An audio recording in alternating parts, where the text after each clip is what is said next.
This is a prize from doing business. Every day I try to think how I kill him. I'm a dead man walking. כמו בכנסת, הכל זה הכיסא. גם כאן בהוליווד, כיסאות זה מה שחשוב. זה כיסא של בן אדם עם הרבה מאוד כוח. זה כיסא של מפיק, זה כיסא של במאי, זה כיסא של בן אדם שמחליט אם אתם נהיים סטארים או הומלסים. וזה לא הכיסא שלי. אמיליו רוסו הוא במאי, אמיליו רוסו הוא מפיק, אמיליו רוסו הוא תסריטאי. בהוליווד, אמיליו רוסו הוא הכל. כשאתה צחי טייבר, שבסך הכל בא לראיין את אמיליו רוסו, נותנים לך שרפרף. In 1986 in New York, Ron Ephraim introduced me to the Israeli mafia.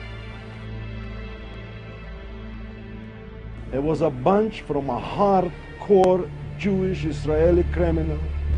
They took everything that they want. They didn't respect code. They didn't respect loyalty. The Israeli mafia in New York, at her peak, was generating up to $50 million grossing a month from narcotics, extortion, loan sharking, money laundering, contract killing, unstoppable. In 1989, I am the rat that brought all of them down. I think I damaged no less like 16 very active, high-caliber gangsters. Michael Waterby, Mr. Gould, Sean, his brother Mark, Elliot Danon, Eli Ohana, Ron Ephraim, Johnny Atias, Eitan Chia. That is the people that I cooperate, disclose information, and brought them down. אנחנו מדברים היום עם אמיליו רוסו, במאי, מפיק, שחקן, תסריטה. יש משהו שאתה לא עושה? אני לא שוחה בים. אתה לא שוחה בים, אז אתה לא דג, אבל מעבר לזה הכל. הגעת לארצות הברית לפני 10 שנים, משהו כזה, 11 שנה כבר. התחלת בניו יורק, למדת משחק באקטור סטודיו, שזה בית ספר מאוד מכובד.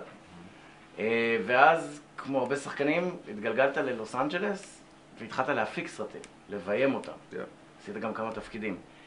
מאיפה בא בעצם הרעיון להפיק סרט ועוד על מאפיה ישראלית? שאלה ענקית, אבל כשאני הגעתי ללוס אנג'לס, אני הגעתי פה אחרי ניו יורק, זה היה הסרט הראשון בגדול שהתחלתי פה באמריקה. וכשהגעתי ללוס אנג'לס, הייתי עושה סדרות טלוויזיה והייתי עושה משחק, ותמיד היה לי רעיונות לסרטים. תמיד היה לי רעיונות ללכת ולעשות סרט, אבל לא מצאתי את הדרך. אז אחרי כל האקספיריאנס שהיה לי פה כל השנים, שהייתי עוסק בזה ורואה ולומד מחברים מפיקים ומחברים במאים, יום אחד אמרתי, אוקיי, that's it. אני מצאתי סיפור שנגע בי גם בתור ישראלי וגם בקבוצה הזאת, מה שהיא עשתה בניו יורק בשנות ה-80. וכשהתחלתי לחקור את כל הסיפור הזה, גיליתי דברים מאוד מעניינים. הסיפור הוא לא נוגע רק בפשע, הוא נוגע בהמון דברים, בחברות, בבגידה, בהצלחה, בשאיפה, בניסויים, בבגידות. סיפור כזה לא בא כל יום. העולם הזה, העולם של הפשע והפושעים והמאפיה, במיוחד הישראלים, זה עולם נורא סגור, נורא קשה. זאת אומרת, איך מתחילים בכלל להיכנס לדבר הזה? מאיזה בחינה? מבחינת לחקור את זה, מבחינת להגיע אל האנשים. טוב, כשאנחנו התחלנו בסרט, כשאני התחלתי בסרט, סליחה, אני התחלתי לקרוא דברים, התחלתי לשמוע דברים. אנשים פתאום מכירים, הכרתי, עשיתי. אז אמרתי, טוב, אני חייב להגיע לסורסס. הסורסס שיש, אם אתה תלך אונליין, אתה תמצא את ישראלי מאפיה. אז כל סורס הוביל אותי לעוד סורס, ועוד סורס, עוד סורס. זה כמו ספר שאתה קורא אותו והעמוד מתגבר ומתחזק, ככה אני מצאתי את עצמי. ומצאתי את עצמי, חי את העולם שלהם, עוקב אחרי מה שהם עשו, והבן אדם הראשון שהגענו עליו אחרי ניסיונות וניסיונות, זה היה רומן.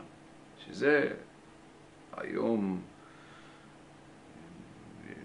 קוראים לזה מלשן, קוראים לזה informant, קוראים לזה witness protection, אתה יכול לקרוא לזה מה שאתה רוצה. אני קורא לבן אדם שהוא היה חלק מהקבוצה הזאת, ומשם הכל התחיל ועלה לכיוונים שלא ציפיתי, כאילו...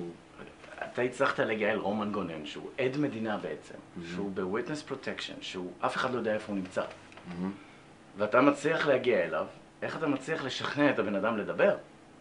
ולהיחשף מול מצלמות, הוא שם את עצמו בסכנה, לא? טוב, זה דברים שאני לא יכול להגיד לך, אבל אני אגיד לך דבר אחד, להגיע אליו לקח לנו הרבה זמן. וברגע שהגעת אליו, איך שכנעת אותו להיפתח, לפתוח? אתה צריך להיות אמיתי. אני אמרתי, תקשיב, אני עושה סרט על המאפיה ישראלי. ולהגיע לסרט, זה לא יכול להיות פיקשן מספר, אני צריך לשמוע מהבן אדם. ולקח לנו כמה ימים להבין מה קורה ואיך קורה, והוא הסכים, הוא אמר, אתה יודע מה? זה החיים שלי, ואם יקרה לי משהו, לפחות אמרתי לך פנים מול פנים. והוא נפתח אליי, ו-that's it. יש לנו את הצד של רומן. ואתה מדבר עם רומן, אתה גורם לו להיפתח, אתה מקבל את כל הסיפור שלו, אבל אתה מחליט בכל זאת, לא מספיק. אז מה השלב הבא? וואו. אחרי שסיימנו עם רומן, סליחה, אנחנו היינו ודאי מתחקרים עם רומן, אנחנו המשכנו תחקרים במשך 6 חודשים, טיילנו בווגאס, כי לא יכולנו לפגוש אותו בצורה אישית, היינו צריכים תמיד mutual place, מקום מסוים, להיפגש ולהתחיל לעשות את התחקירים. והיינו צריכים בזמנים שלהם, אבל זה, כשאתה עושה תחקיר אמיתי, ככה זה. השלב הבא שלנו, השלב הבא שלי היה, רומן היה חלק קטן בארגון הזה. אני צריך את הראש. את הכריש. תקרא לזה איך שאתה רוצה, אני קורא לזה את הראש. אוקיי. את הגרעין. והתחלנו, אם אתה רואה, יש לנו הרבה הקדמות של הסרט. אני צילמתי טיזר בניו יורק, מין טיזר לפני הסרט, כי זה התחיל בתור סרט, זה לא התחיל בתור דוקימנטרי. אוקיי. אז אם תעלה, יש Dead Sea, ים המלח, ואז שלחתי את זה לארץ, ואמרתי, אני בטוח, אני אקבל תגובה, I know it. ראיתי את זה, 3 חודשים, 4 חודשים אחר כך, קיבלנו תגובה. וזה היה מהצד של איתן. וזה היה צעד מאוד מאוד מאוד גדול, כי לדעת מהסורס, מהמקור, זה לא לדעת מיד שנייה. בוודאי. ומשם זה הכל היסטוריה. נסענו לארץ והוא קיבל אותנו בידיים פתוחות, והיה אדם מאוד מאוד נחמד, והיה בשבילי מאוד חם לב, והוא עזר לנו להביא את הסיפור האמיתי של המאפיה הישראלית. אז בואו נראה באמת כמה רחוק הם הגיעו, כמה כסף הם עשו, כמה כוח היה להם, ואחרי זה נדבר על מה עלה לך לעשות את הסרט הזה. Let me explain to you this so you understand. I want you to realize the infrastructure from within. On top, you have Eitan, which is the boss and the brain. Next to him, you have Johnny. He is also a boss, but he's the enforcer. He's the muscle, he's the army. We are connected with 2 sources. One in Colombia, one in Asia. Underneath the bosses, you have the close associates. Those are people like Roman, Joe Reich, Eli Ohana, Ron Ephraim, and people like that. Under them, you have more associates. Under them, you have the soldiers making sure that the operation is working smoothly, everything is flowing, and under them, you have the runners. The runners are the people that are in charge for the cash flow. They're actually selling the merchandise to the clients.